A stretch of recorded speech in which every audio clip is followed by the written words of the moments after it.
Pernah tidak kamu merasa seperti sedang menghadapi ujian matematika tersulit di dunia saat melihat timbangan berat badan anak, angkanya diam di situ saja, padahal rasanya kita sudah memberikan segala macam makanan. Itu frustrasi yang nyata kan? Sangat nyata.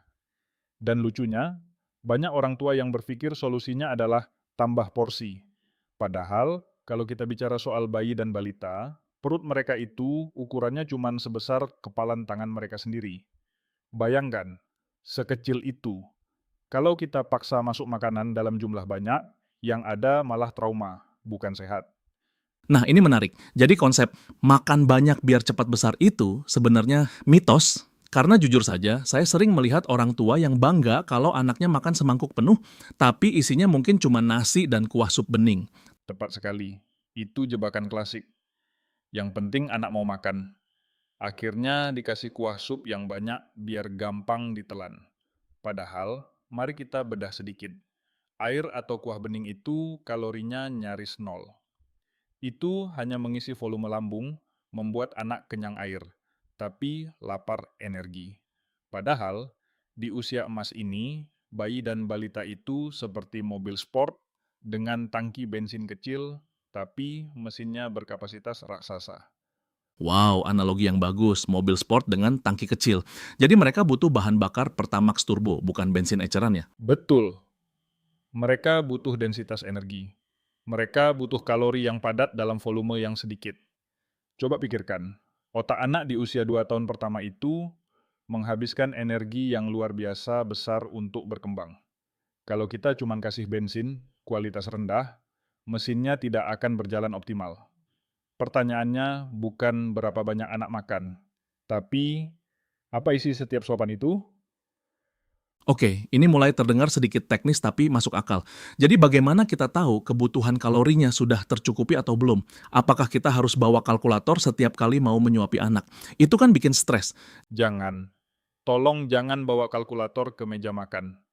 Itu resep bencana. Indikator paling jujur dan paling sederhana sebenarnya ada di kurva pertumbuhan, KMS. Itu rapor merah atau birunya kita. Tapi secara harian, kita bisa lihat dari aktivitasnya. Apakah anak lesu, atau dia aktif, matanya berbinar, dan kulitnya tidak kering. Tapi kuncinya begini, anak usia 1-3 tahun itu butuh kira-kira 1000 sampai 1200 kalori per hari. Kedengarannya sedikit bagi orang dewasa, tapi untuk makhluk sekecil itu target yang lumayan tinggi. 1.000 kalori ya. Kalau kita bayangkan, itu seperti setengah porsi makan orang dewasa yang sedang diet, tapi harus masuk ke perut anak kecil. Tantangannya di situ kan? Benar. Tantangannya adalah space management atau manajemen ruang lambung. Kalau kamu kasih sayur yang berserat tinggi terlalu banyak, perutnya penuh serat, kenyang, tapi kalorinya rendah. Anak jadi tidak mau makan lagi. Padahal kebutuhan energinya belum tercapai.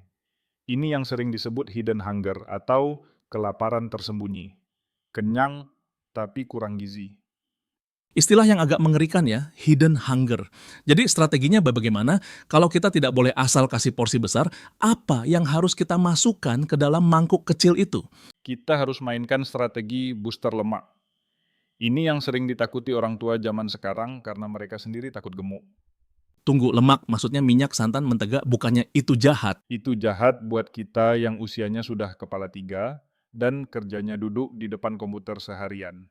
Tapi buat bayi, lemak adalah sahabat terbaik. 1 gram karbohidrat atau protein itu cuma 4 kalori. Tapi 1 gram lemak itu 9 kalori. Lebih dari 2 kali lipatnya.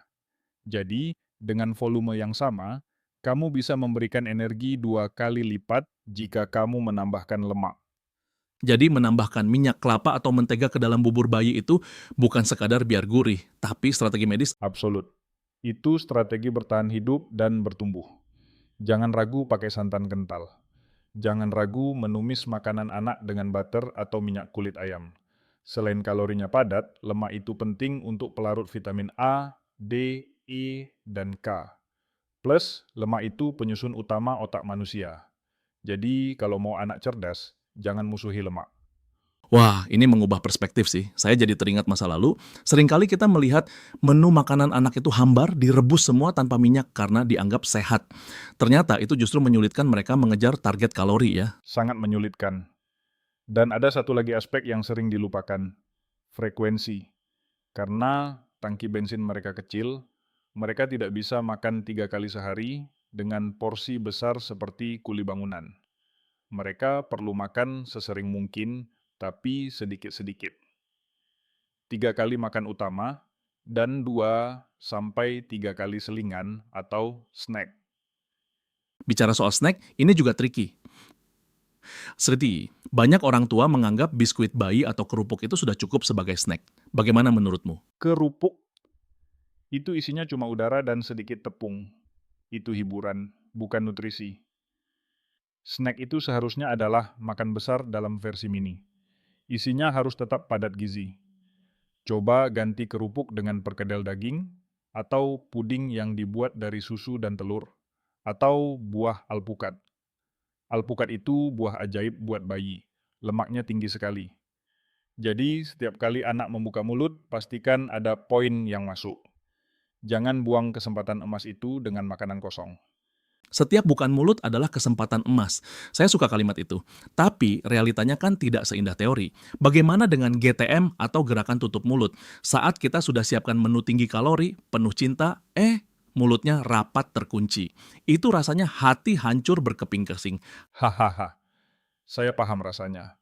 Itu ujian kesabaran tingkat dewa. Tapi begini, GTM itu seringkali adalah cara anak berkomunikasi. Mungkin dia bosan tekstur, mungkin dia sedang tumbuh gigi, atau mungkin dia sekadar tidak lapar karena snack jam 10 tadi terlalu mengenyangkan tapi rendah gizi. Solusinya bukan memaksa. Memaksa makan itu menciptakan asosiasi negatif. Makan jadi horor. Jadi kalau dia tidak mau makan, kita biarkan, nanti kalorinya kurang dong. Kita riset. Tawarkan lagi 2 jam kemudian. Jangan ganti makanan utama dengan susu melulu. Ini kesalahan umum. Anak nggak mau makan, kasih susu aja deh biar tenang. Akhirnya anak kenyang susu, dan saat jam makan berikutnya, dia masih kenyang susu. Lingkaran setan. Susu itu pelengkap, bukan pengganti makanan utama setelah usia 1 tahun.